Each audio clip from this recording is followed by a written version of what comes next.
Now, the US President Donald Trump has met EU leaders in Brussels ahead of a NATO summit. Talks towards a planned EU-U.S. free trade agreement have been put on hold ever since his election victory last November on a more protectionist platform.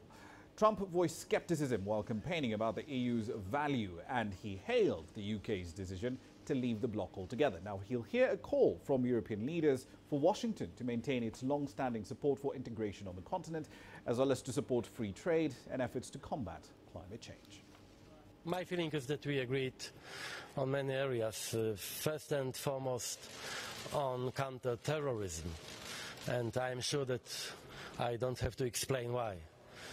But some issues remain open, like climate and trade. And I am not 100% sure that we can say today, we means Mr. President and myself, that we have a common position, common opinion about Russia. All right, then, so let's get the latest details on what's being discussed. Kevin Osbeck joins us now live from Brussels. Kevin, what's the latest from the NATO summit? Well, this NATO summit is underway, but it's starting to wrap up soon. Really, the headline here is Donald Trump came here and echoed what he's been saying for months and what he said, in fact, in the campaign leading up to his election night victory, and that is that European allies, other NATO members of this alliance, have to meet NATO spending targets. Now, according to NATO guidelines, all 28 members of this alliance should be spending 2% of their GDP on defense. But right now, the U.S. and only 4 other NATO members are meeting that spending target. President Trump says in this era where terrorism is a threat all around the world, it's crucial that other NATO countries step up and spend more. And actually, NATO Secretary General Jens Stoltenberg agrees with him. Stoltenberg says this is the commitment that the NATO alliance has made. It's a commitment that the countries who belong to this alliance have to keep.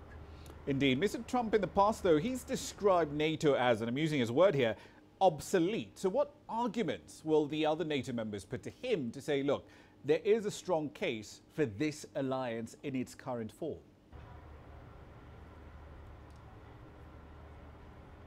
Well, that type of rhetoric, that term obsolete, is something that Donald Trump has moved away from. Of course, he did say that during the campaign, but some of the other members of his administration have come here to Brussels. They've made it very clear that the U.S. still supports NATO, and that the NATO alliance is really the beating heart or the bedrock of U.S. defense foreign policy. Other NATO alliance countries, especially the ones closely tied to the U.S., will say the same thing. Theresa May, when she was walking into this NATO summit, used that exact phrase, that NATO is the bedrock of the UK defense system. So they are making it known to Donald Trump, and in fact, they've already made it known since he's become president, that NATO plays a very crucial role here, and really a crucial role in keeping Russia in check. That is one of the main duties of NATO right now, and it's been very supportive of Ukraine ever since the annexation of Crimea. And we've heard from NATO Secretary General Jens Stoltenberg that policy on Russia is very crucial going forward, that along with leading the counterterrorism effort. Indeed. We'll leave it there for the time being. Kevin Osbeck in Brussels. Thank you.